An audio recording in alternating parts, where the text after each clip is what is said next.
ಎಲ್ರಿಗೂ ನಮಸ್ಕಾರ. ಇವತ್ತು ನಾಗರ ಪಂಚಮಿ.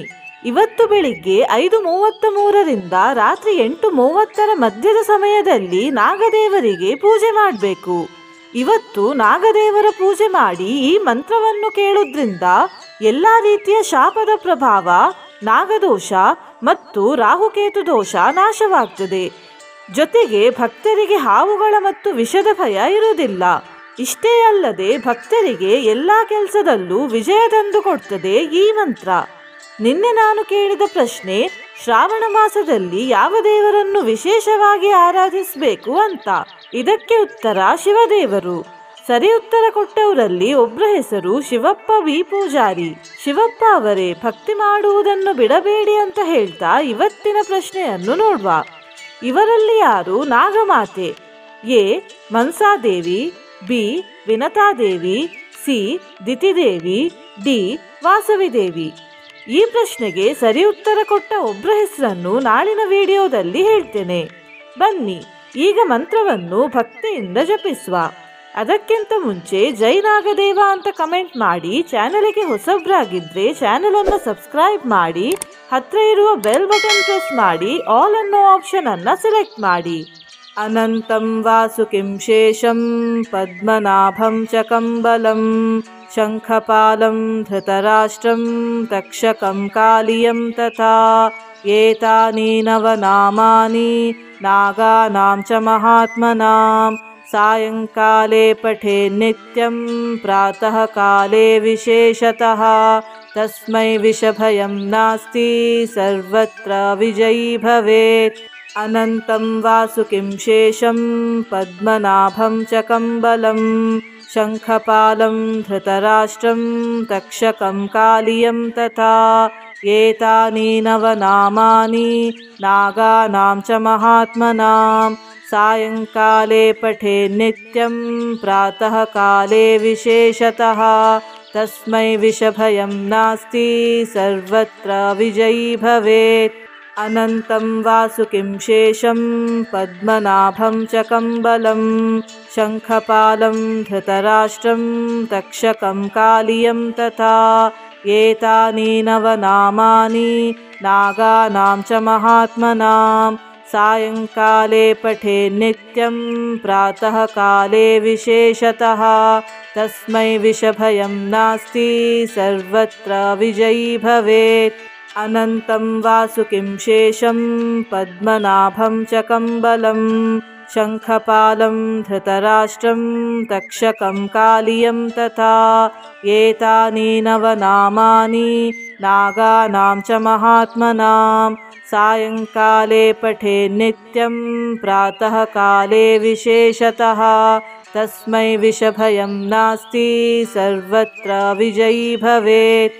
ಅನಂತಂ ವಾಸುಕಿಂ ಶೇಷಂ ಪದ್ಮನಾಭಂ ಚ ಕಂಬಲಂ ಶಂಖಪಾಲಂ ಧೃತರಾಷ್ಟ್ರಂ ತಕ್ಷಕಂ ಕಾಲಿಯಂ ತಥಾ ಏತಾನಿ ನವನಾಮಾನಿ ನಾಗಾನಾಂ ಚ ಮಹಾತ್ಮನಾಂ ಸಾಯಂಕಾಲೇ ಪಠೇ ನಿತ್ಯಂ ಪ್ರಾತಃ ಕಾಲೇ ವಿಶೇಷತಃ ತಸ್ಮೈ ವಿಷಭಯಂ ನಾಸ್ತಿ ಸರ್ವತ್ರ ವಿಜಯೀ ಭವೇತ್.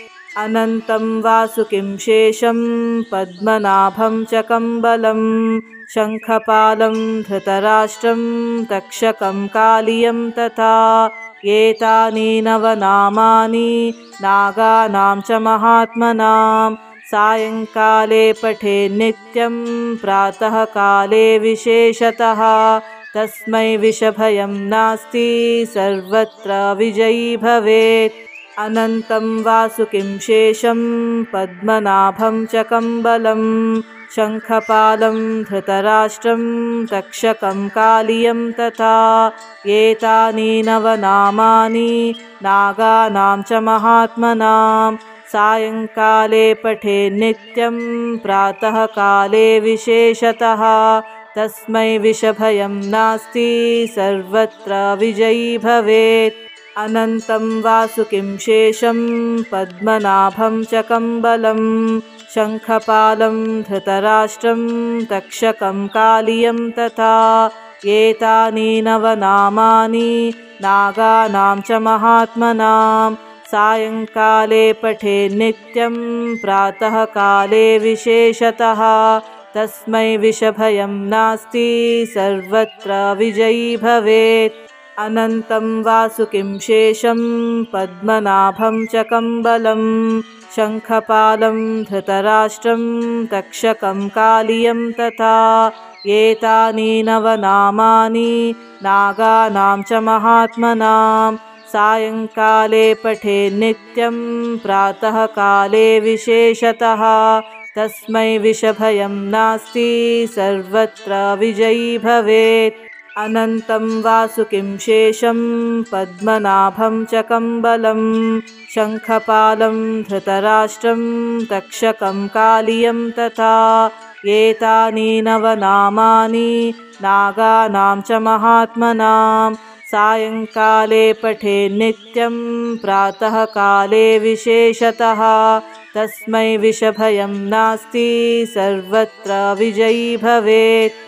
अनन्तं वासुकिं शेषं पद्मनाभं च कम्बलं शङ्खपालं धृतराष्ट्रं तक्षकं कालियं तथा एतानि नवनामानि नागानां च महात्मनां सायङ्काले पठेत् नित्यं प्रातःकाले विशेषतः तस्मै विषभयं नास्ति सर्वत्र विजयी भवेत्।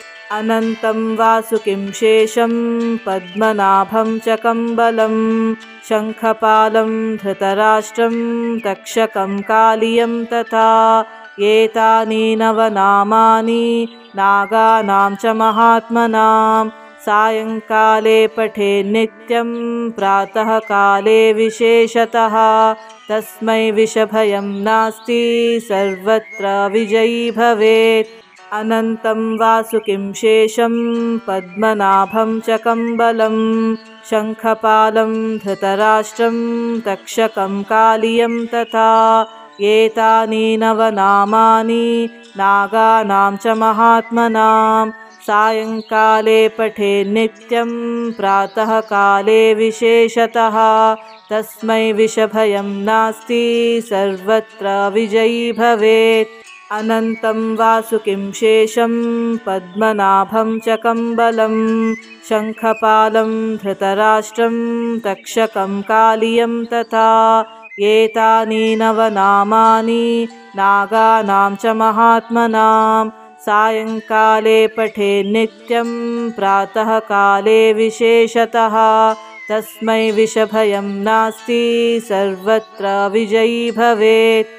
अनन्तं वासुकिं शेषं पद्मनाभं च कम्बलं शङ्खपालं धृतराष्ट्रं तक्षकं कालियं तथा एतानि नवनामानि नागानां च महात्मनां सायङ्काले पठेत् नित्यं प्रातःकाले विशेषतः तस्मै विषभयं नास्ति सर्वत्र विजयी भवेत्।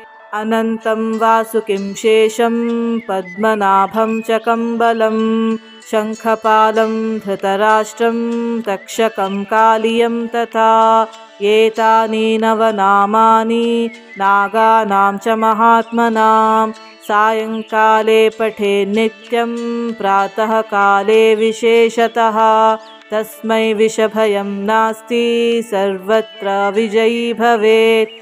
अनन्तं वासुकिं शेषं पद्मनाभं च कम्बलं शङ्खपालं धृतराष्ट्रं तक्षकं कालियं तथा एतानि नवनामानि नागानां च महात्मनां सायङ्काले पठेत् नित्यं प्रातःकाले विशेषतः तस्मै विषभयं नास्ति सर्वत्र विजयी भवेत्। अनन्तं वासुकिं शेषं पद्मनाभं च कम्बलं शङ्खपालं धृतराष्ट्रं तक्षकं कालियं तथा एतानि नवनामानि नागानां च महात्मनां सायङ्काले पठेत् नित्यं प्रातःकाले विशेषतः तस्मै विषभयं नास्ति सर्वत्र विजयी भवेत्। अनन्तं वासुकिं शेषं पद्मनाभं च कम्बलं शङ्खपालं धृतराष्ट्रं तक्षकं कालियं तथा एतानि नवनामानि नागानां च महात्मनां सायङ्काले पठे नित्यं प्रातःकाले विशेषतः तस्मै विषभयं नास्ति सर्वत्र विजयी भवेत्। अनन्तं वासुकिं शेषं पद्मनाभं च कम्बलं शङ्खपालं धृतराष्ट्रं तक्षकं कालियं तथा एतानि नवनामानि नागानां च महात्मनां सायङ्काले पठे नित्यं प्रातःकाले विशेषतः तस्मै विषभयं नास्ति सर्वत्र विजयी भवेत्।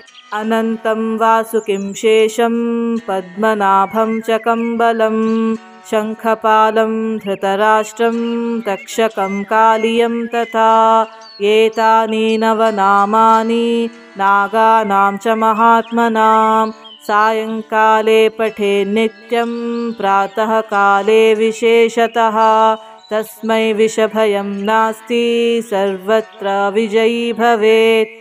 अनन्तं वासुकिं शेषं पद्मनाभं च कम्बलं शङ्खपालं धृतराष्ट्रं तक्षकं कालियं तथा एतानि नवनामानि नागानां च महात्मनां सायङ्काले पठे नित्यं प्रातःकाले विशेषतः तस्मै विषभयं नास्ति सर्वत्र विजयी भवेत्। अनन्तं वासुकिं शेषं पद्मनाभं च कम्बलं शङ्खपालं धृतराष्ट्रं तक्षकं कालियं तथा एतानि नवनामानि नागानां च महात्मनां सायङ्काले पठे नित्यं प्रातःकाले विशेषतः तस्मै विषभयं नास्ति सर्वत्र विजयी भवेत्। अनन्तं वासुकिं शेषं पद्मनाभं च कम्बलं शङ्खपालं धृतराष्ट्रं तक्षकं कालियं तथा एतानि नवनामानि नागानां च महात्मनां सायङ्काले पठे नित्यं प्रातःकाले विशेषतः तस्मै विषभयं नास्ति सर्वत्र विजयी भवेत्। अनन्तं वासुकिं शेषं पद्मनाभं च कम्बलं शङ्खपालं धृतराष्ट्रं तक्षकं कालियं तथा एतानि नवनामानि नागानां च महात्मनां सायङ्काले पठे नित्यं प्रातःकाले विशेषतः तस्मै विषभयं नास्ति सर्वत्र विजयी भवेत्। अनन्तं वासुकिं शेषं पद्मनाभं च कम्बलं शङ्खपालं धृतराष्ट्रं तक्षकं कालियं तथा एतानि नवनामानि नागानां च महात्मनां सायङ्काले पठे नित्यं प्रातःकाले विशेषतः तस्मै विषभयं नास्ति सर्वत्र विजयी भवेत्। अनन्तं वासुकिं शेषं पद्मनाभं च कम्बलं शङ्खपालं धृतराष्ट्रं तक्षकं कालियं तथा एतानि नवनामानि नागानां च महात्मनां सायङ्काले पठे नित्यं प्रातःकाले विशेषतः तस्मै विषभयं नास्ति सर्वत्र विजयी भवेत्।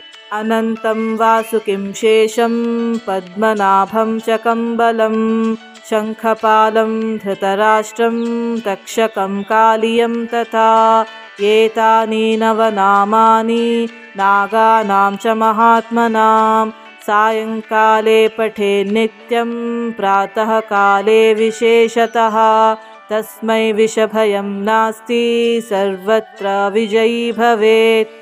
अनन्तं वासुकिं शेषं पद्मनाभं च कम्बलं शङ्खपालं धृतराष्ट्रं तक्षकं कालियं तथा एतानि नवनामानि नागानां च महात्मनां सायङ्काले पठे नित्यं प्रातःकाले विशेषतः तस्मै विषभयं नास्ति सर्वत्र विजयी भवेत्। अनन्तं वासुकिं शेषं पद्मनाभं च कम्बलं शङ्खपालं धृतराष्ट्रं तक्षकं कालियं तथा एतानि नवनामानि नागानां च महात्मनां सायङ्काले पठे नित्यं प्रातःकाले विशेषतः तस्मै विषभयं नास्ति सर्वत्र विजयी भवेत्। अनन्तं वासुकिं शेषं पद्मनाभं च कम्बलं शङ्खपालं धृतराष्ट्रं तक्षकं कालियं तथा एतानि नवनामानि नागानां च महात्मनां सायङ्काले पठे नित्यं प्रातःकाले विशेषतः तस्मै विषभयं नास्ति सर्वत्र विजयी भवेत्। अनन्तं वासुकिं शेषं पद्मनाभं च कम्बलं शङ्खपालं धृतराष्ट्रं तक्षकं कालियं तथा एतानि नवनामानि नागानां च महात्मनां सायङ्काले पठे नित्यं प्रातःकाले विशेषतः तस्मै विषभयं नास्ति सर्वत्र विजयी भवेत्। अनन्तं वासुकिं शेषं पद्मनाभं च कम्बलं शङ्खपालं धृतराष्ट्रं तक्षकं कालियं तथा एतानि नवनामानि नागानां च महात्मनां सायङ्काले पठे नित्यं प्रातःकाले विशेषतः तस्मै विषभयं नास्ति सर्वत्र विजयी भवेत्। अनन्तं वासुकिं शेषं पद्मनाभं च कम्बलं शङ्खपालं धृतराष्ट्रं तक्षकं कालियं तथा एतानि नवनामानि नागानां च महात्मनां सायङ्काले पठे नित्यं प्रातःकाले विशेषतः तस्मै विषभयं नास्ति सर्वत्र विजयी भवेत्। अनन्तं वासुकिं शेषं पद्मनाभं च कम्बलं शङ्खपालं धृतराष्ट्रं तक्षकं कालियं तथा एतानि नवनामानि नागानां च महात्मनां सायङ्काले पठे नित्यं प्रातःकाले विशेषतः तस्मै विषभयं नास्ति सर्वत्र विजयी भवेत्। अनन्तं वासुकिं शेषं पद्मनाभं च कम्बलं शङ्खपालं धृतराष्ट्रं तक्षकं कालियं तथा एतानि नवनामानि नागानां च महात्मनां सायङ्काले पठे नित्यं प्रातःकाले विशेषतः तस्मै विषभयं नास्ति सर्वत्र विजयी भवेत्। अनन्तं वासुकिं शेषं पद्मनाभं च कम्बलं शङ्खपालं धृतराष्ट्रं तक्षकं कालियं तथा एतानि नवनामानि नागानां च महात्मनां सायङ्काले पठे नित्यं प्रातःकाले विशेषतः तस्मै विषभयं नास्ति सर्वत्र विजयी भवेत्।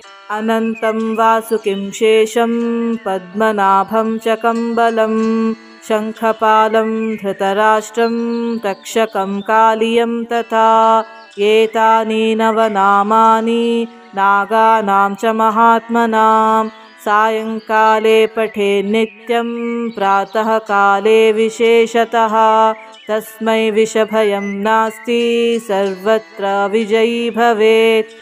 अनन्तं वासुकिं शेषं पद्मनाभं च कम्बलं शङ्खपालं धृतराष्ट्रं तक्षकं कालियं तथा एतानि नवनामानि नागानां च महात्मनां सायङ्काले पठे नित्यं प्रातःकाले विशेषतः तस्मै विषभयं नास्ति सर्वत्र विजयी भवेत्।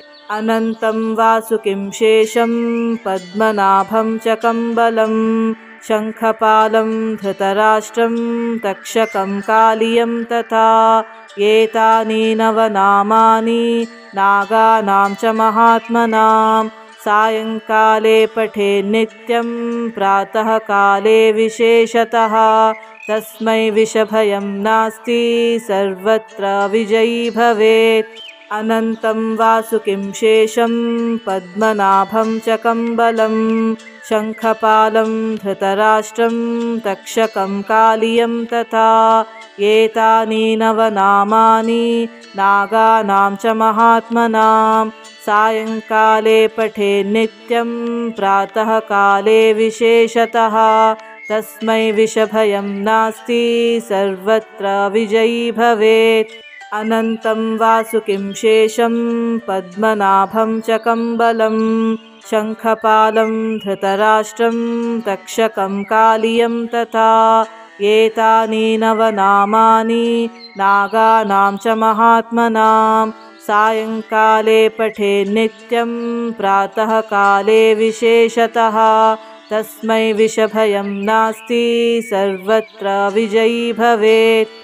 अनन्तं वासुकिं शेषं पद्मनाभं च कम्बलं शङ्खपालं धृतराष्ट्रं तक्षकं कालियं तथा एतानि नवनामानि नागानां च महात्मनां सायङ्काले पठे नित्यं प्रातःकाले विशेषतः तस्मै विषभयं नास्ति सर्वत्र विजयी भवेत्।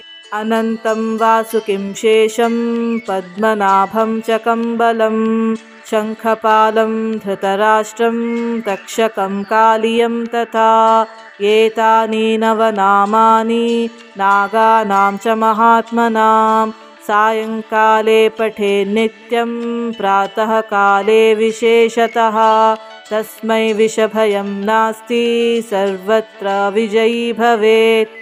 अनन्तं वासुकिं शेषं पद्मनाभं च कम्बलं शङ्खपालं धृतराष्ट्रं तक्षकं कालियं तथा एतानि नवनामानि नागानां च महात्मनां सायङ्काले पठे नित्यं प्रातःकाले विशेषतः तस्मै विषभयं नास्ति सर्वत्र विजयी भवेत्। अनन्तं वासुकिं शेषं पद्मनाभं च कम्बलं शङ्खपालं धृतराष्ट्रं तक्षकं कालियं तथा एतानि नवनामानि नागानां च महात्मनां सायङ्काले पठे नित्यं प्रातःकाले विशेषतः तस्मै विषभयं नास्ति सर्वत्र विजयी भवेत्। अनन्तं वासुकिं शेषं पद्मनाभं च कम्बलं शङ्खपालं धृतराष्ट्रं तक्षकं कालियं तथा एतानि नवनामानि नागानां च महात्मनां सायङ्काले पठे नित्यं प्रातःकाले विशेषतः तस्मै विषभयं नास्ति सर्वत्र विजयी भवेत्। अनन्तं वासुकिं शेषं पद्मनाभं च कम्बलं शङ्खपालं धृतराष्ट्रं तक्षकं कालियं तथा एतानि नवनामानि नागानां च महात्मनां सायङ्काले पठे नित्यं प्रातःकाले विशेषतः तस्मै विषभयं नास्ति सर्वत्र विजयी भवेत्। अनन्तं वासुकिं शेषं पद्मनाभं च कम्बलं शङ्खपालं धृतराष्ट्रं तक्षकं कालियं तथा एतानि नवनामानि नागानां च महात्मनां सायङ्काले पठे नित्यं प्रातःकाले विशेषतः तस्मै विषभयं नास्ति सर्वत्र विजयी भवेत्। अनन्तं वासुकिं शेषं पद्मनाभं च कम्बलं शङ्खपालं धृतराष्ट्रं तक्षकं कालियं तथा एतानि नवनामानि नागानां च महात्मनां सायङ्काले पठे नित्यं प्रातःकाले विशेषतः तस्मै विषभयं नास्ति सर्वत्र विजयी भवेत्। अनन्तं वासुकिं शेषं पद्मनाभं च कम्बलं शङ्खपालं धृतराष्ट्रं तक्षकं कालियं तथा एतानि नवनामानि नागानां च महात्मनां सायङ्काले पठेन्नित्यं प्रातःकाले विशेषतः तस्मै विषभयं नास्ति सर्वत्र विजयी भवेत्। अनन्तं वासुकिं शेषं पद्मनाभं च कम्बलं शङ्खपालं धृतराष्ट्रं तक्षकं कालियं तथा एतानि नवनामानि नागानां च महात्मनां सायङ्काले पठेन्नित्यं प्रातःकाले विशेषतः तस्मै विषभयं नास्ति सर्वत्र विजयी भवेत्। अनन्तं वासुकिं शेषं पद्मनाभं च कम्बलं शङ्खपालं धृतराष्ट्रं तक्षकं कालियं तथा एतानि नवनामानि नागानां च महात्मनां सायङ्काले पठेन्नित्यं प्रातःकाले विशेषतः तस्मै विषभयं नास्ति सर्वत्र विजयी भवेत्। अनन्तं वासुकिं शेषं पद्मनाभं च कम्बलं शङ्खपालं धृतराष्ट्रं तक्षकं कालियं तथा एतानि नवनामानि नागानां च महात्मनां सायङ्काले पठेन्नित्यं प्रातःकाले विशेषतः तस्मै विषभयं नास्ति सर्वत्र विजयी भवेत्। अनन्तं वासुकिं शेषं पद्मनाभं च कम्बलं शङ्खपालं धृतराष्ट्रं तक्षकं कालियं तथा एतानि नवनामानि नागानां च महात्मनां सायङ्काले पठेन्नित्यं प्रातःकाले विशेषतः तस्मै विषभयं नास्ति सर्वत्र विजयी भवेत्। अनन्तं वासुकिं शेषं पद्मनाभं च कम्बलं शङ्खपालं धृतराष्ट्रं तक्षकं कालियं तथा एतानि नवनामानि नागानां च महात्मनां सायङ्काले पठेन्नित्यं प्रातःकाले विशेषतः तस्मै विषभयं नास्ति सर्वत्र विजयी भवेत्। अनन्तं वासुकिं शेषं पद्मनाभं च कम्बलं शङ्खपालं धृतराष्ट्रं तक्षकं कालियं तथा एतानि नवनामानि नागानां च महात्मनां सायङ्काले पठेन्नित्यं प्रातःकाले विशेषतः तस्मै विषभयं नास्ति सर्वत्र विजयी भवेत्। अनन्तं वासुकिं शेषं पद्मनाभं च कम्बलं शङ्खपालं धृतराष्ट्रं तक्षकं कालियं तथा एतानि नवनामानि नागानां च महात्मनां सायङ्काले पठेन्नित्यं प्रातःकाले विशेषतः तस्मै विषभयं नास्ति सर्वत्र विजयी भवेत्। अनन्तं वासुकिं शेषं पद्मनाभं च कम्बलं शङ्खपालं धृतराष्ट्रं तक्षकं कालियं तथा एतानि नवनामानि नागानां च महात्मनां सायङ्काले पठेन्नित्यं प्रातःकाले विशेषतः तस्मै विषभयं नास्ति सर्वत्र विजयी भवेत्। अनन्तं वासुकिं शेषं पद्मनाभं च कम्बलं शङ्खपालं धृतराष्ट्रं तक्षकं कालियं तथा एतानि नवनामानि नागानां च महात्मनां सायङ्काले पठेन्नित्यं प्रातःकाले विशेषतः तस्मै विषभयं नास्ति सर्वत्र विजयी भवेत्। अनन्तं वासुकिं शेषं पद्मनाभं च कम्बलं शङ्खपालं धृतराष्ट्रं तक्षकं कालियं तथा एतानि नवनामानि नागानां च महात्मनां सायङ्काले पठे नित्यं प्रातःकाले विशेषतः तस्मै विषभयं नास्ति सर्वत्र विजयी भवेत्। अनन्तं वासुकिं शेषं पद्मनाभं च कम्बलं शङ्खपालं धृतराष्ट्रं तक्षकं कालियं तथा एतानि नवनामानि नागानां च महात्मनां सायङ्काले पठे नित्यं प्रातःकाले विशेषतः तस्मै विषभयं नास्ति सर्वत्र विजयी भवेत्।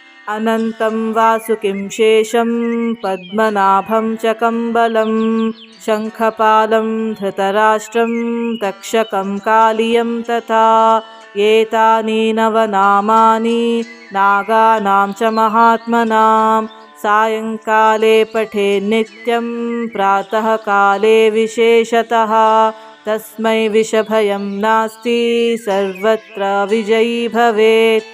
अनन्तं वासुकिं शेषं पद्मनाभं च कम्बलं शङ्खपालं धृतराष्ट्रं तक्षकं कालियं तथा एतानि नवनामानि नागानां च महात्मनां सायङ्काले पठे नित्यं प्रातःकाले विशेषतः तस्मै विषभयं नास्ति सर्वत्र विजयी भवेत्।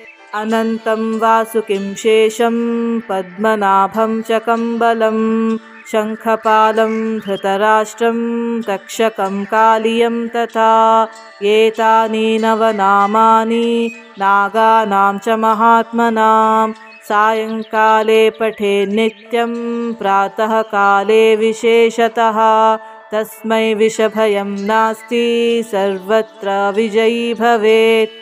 अनन्तं वासुकिं शेषं पद्मनाभं च कम्बलं शङ्खपालं धृतराष्ट्रं तक्षकं कालियं तथा एतानि नवनामानि नागानां च महात्मनां सायङ्काले पठे नित्यं प्रातःकाले विशेषतः तस्मै विषभयं नास्ति सर्वत्र विजयी भवेत्।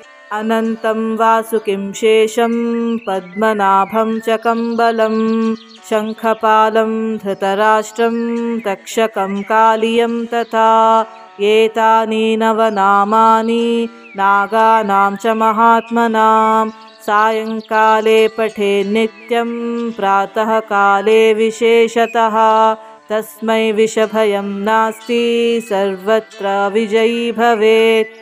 अनन्तं वासुकिं शेषं पद्मनाभं च कम्बलं शङ्खपालं धृतराष्ट्रं तक्षकं कालियं तथा एतानि नवनामानि नागानां च महात्मनां सायङ्काले पठे नित्यं प्रातःकाले विशेषतः तस्मै विषभयं नास्ति सर्वत्र विजयी भवेत्। अनन्तं वासुकिं शेषं पद्मनाभं च कम्बलं शङ्खपालं धृतराष्ट्रं तक्षकं कालियं तथा एतानि नवनामानि नागानां च महात्मनां सायङ्काले पठे नित्यं प्रातःकाले विशेषतः तस्मै विषभयं नास्ति सर्वत्र विजयी भवेत्। अनन्तं वासुकिं शेषं पद्मनाभं च कम्बलं शङ्खपालं धृतराष्ट्रं तक्षकं कालियं तथा एतानि नवनामानि नागानां च महात्मनां सायङ्काले पठे नित्यं प्रातःकाले विशेषतः तस्मै विषभयं नास्ति सर्वत्र विजयी भवेत्। अनन्तं वासुकिं शेषं पद्मनाभं च कम्बलं शङ्खपालं धृतराष्ट्रं तक्षकं कालियं तथा एतानि नवनामानि नागानां च महात्मनां सायङ्काले पठेत् नित्यं प्रातःकाले विशेषतः तस्मै विषभयं नास्ति सर्वत्र विजयी भवेत्। अनन्तं वासुकिं शेषं पद्मनाभं च कम्बलं शङ्खपालं धृतराष्ट्रं तक्षकं कालियं तथा एतानि नवनामानि नागानां च महात्मनां सायङ्काले पठेत् नित्यं प्रातःकाले विशेषतः तस्मै विषभयं नास्ति सर्वत्र विजयी भवेत्। अनन्तं वासुकिं शेषं पद्मनाभं च कम्बलं शङ्खपालं धृतराष्ट्रं तक्षकं कालियं तथा एतानि नवनामानि नागानां च महात्मनां सायङ्काले पठेत् नित्यं प्रातःकाले विशेषतः तस्मै विषभयं नास्ति सर्वत्र विजयी भवेत्। अनन्तं वासुकिं शेषं पद्मनाभं च कम्बलं शङ्खपालं धृतराष्ट्रं तक्षकं कालियं तथा एतानि नवनामानि नागानां च महात्मनां सायङ्काले पठेत् नित्यं प्रातःकाले विशेषतः तस्मै विषभयं नास्ति सर्वत्र विजयी भवेत्। अनन्तं वासुकिं शेषं पद्मनाभं च कम्बलं शङ्खपालं धृतराष्ट्रं तक्षकं कालियं तथा एतानि नवनामानि नागानां च महात्मनां सायङ्काले पठेत् नित्यं प्रातःकाले विशेषतः तस्मै विषभयं नास्ति सर्वत्र विजयी भवेत्। अनन्तं वासुकिं शेषं पद्मनाभं च कम्बलं शङ्खपालं धृतराष्ट्रं तक्षकं कालियं तथा एतानि नवनामानि नागानां च महात्मनां सायङ्काले पठेत् नित्यं प्रातःकाले विशेषतः तस्मै विषभयं नास्ति सर्वत्र विजयी भवेत्। अनन्तं वासुकिं शेषं पद्मनाभं च कम्बलं शङ्खपालं धृतराष्ट्रं तक्षकं कालियं तथा एतानि नवनामानि नागानां च महात्मनां सायङ्काले पठेत् नित्यं प्रातःकाले विशेषतः तस्मै विषभयं नास्ति सर्वत्र विजयी भवेत्। अनन्तं वासुकिं शेषं पद्मनाभं च कम्बलं शङ्खपालं धृतराष्ट्रं तक्षकं कालियं तथा एतानि नवनामानि नागानां च महात्मनां सायङ्काले पठेत् नित्यं प्रातःकाले विशेषतः तस्मै विषभयं नास्ति सर्वत्र विजयी भवेत्। अनन्तं वासुकिं शेषं पद्मनाभं च कम्बलं शङ्खपालं धृतराष्ट्रं तक्षकं कालियं तथा एतानि नवनामानि नागानां च महात्मनां सायङ्काले पठेत् नित्यं प्रातःकाले विशेषतः तस्मै विषभयं नास्ति सर्वत्र विजयी भवेत्। अनन्तं वासुकिं शेषं पद्मनाभं च कम्बलं शङ्खपालं धृतराष्ट्रं तक्षकं कालियं तथा एतानि नवनामानि नागानां च महात्मनां सायङ्काले पठेत् नित्यं प्रातःकाले विशेषतः तस्मै विषभयं नास्ति सर्वत्र विजयी भवेत्। अनन्तं वासुकिं शेषं पद्मनाभं च कम्बलं शङ्खपालं धृतराष्ट्रं तक्षकं कालियं तथा एतानि नवनामानि नागानां च महात्मनां सायङ्काले पठेत् नित्यं प्रातःकाले विशेषतः तस्मै विषभयं नास्ति सर्वत्र विजयी भवेत्। अनन्तं वासुकिं शेषं पद्मनाभं च कम्बलं शङ्खपालं धृतराष्ट्रं तक्षकं कालियं तथा एतानि नवनामानि नागानां च महात्मनां सायङ्काले पठे नित्यं प्रातःकाले विशेषतः तस्मै विषभयं नास्ति सर्वत्र विजयी भवेत्। अनन्तं वासुकिं शेषं पद्मनाभं च कम्बलं शङ्खपालं धृतराष्ट्रं तक्षकं कालियं तथा एतानि नवनामानि नागानां च महात्मनां सायङ्काले पठे नित्यं प्रातःकाले विशेषतः तस्मै विषभयं नास्ति सर्वत्र विजयी भवेत्। अनन्तं वासुकिं शेषं पद्मनाभं च कम्बलं शङ्खपालं धृतराष्ट्रं तक्षकं कालियं तथा एतानि नवनामानि नागानां च महात्मनां सायङ्काले पठे नित्यं प्रातःकाले विशेषतः तस्मै विषभयं नास्ति सर्वत्र विजयी भवेत्। अनन्तं वासुकिं शेषं पद्मनाभं च कम्बलं शङ्खपालं धृतराष्ट्रं तक्षकं कालियं तथा एतानि नवनामानि नागानां च महात्मनां सायङ्काले पठे नित्यं प्रातःकाले विशेषतः तस्मै विषभयं नास्ति सर्वत्र विजयी भवेत्।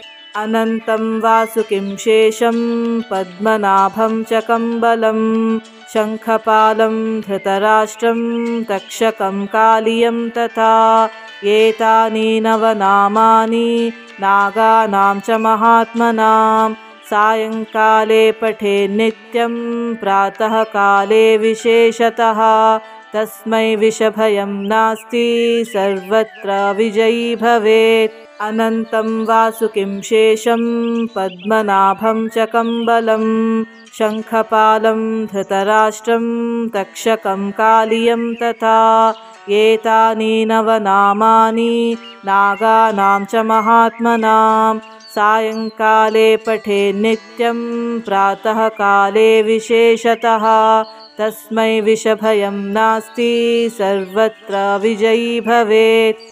अनन्तं वासुकिं शेषं पद्मनाभं च कम्बलं शङ्खपालं धृतराष्ट्रं तक्षकं कालियं तथा एतानि नवनामानि नागानां च महात्मनां सायङ्काले पठे नित्यं प्रातःकाले विशेषतः तस्मै विषभयं नास्ति सर्वत्र विजयी भवेत्।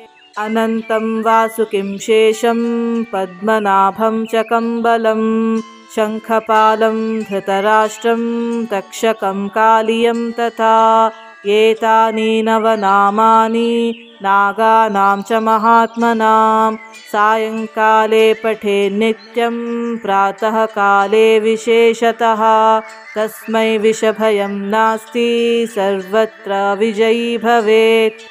अनन्तं वासुकिं शेषं पद्मनाभं च कम्बलं शङ्खपालं धृतराष्ट्रं तक्षकं कालियं तथा एतानि नवनामानि नागानां च महात्मनां सायङ्काले पठे नित्यं प्रातःकाले विशेषतः तस्मै विषभयं नास्ति सर्वत्र विजयी भवेत्।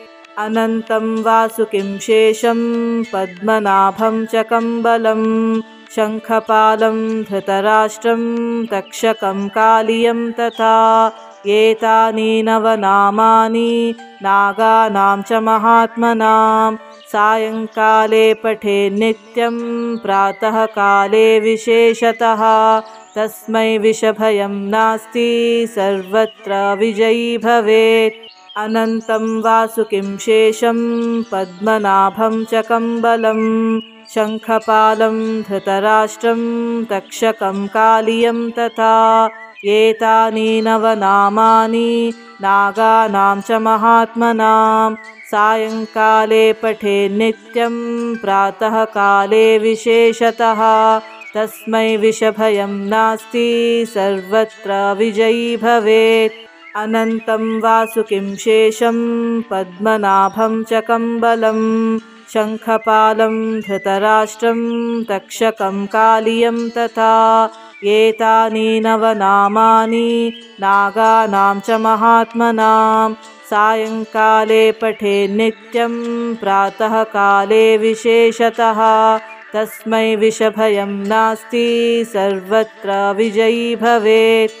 अनन्तं वासुकिं शेषं पद्मनाभं च कम्बलं शङ्खपालं धृतराष्ट्रं तक्षकं कालियं तथा एतानि नवनामानि नागानां च महात्मनां सायङ्काले पठे नित्यं प्रातःकाले विशेषतः तस्मै विषभयं नास्ति सर्वत्र विजयी भवेत्।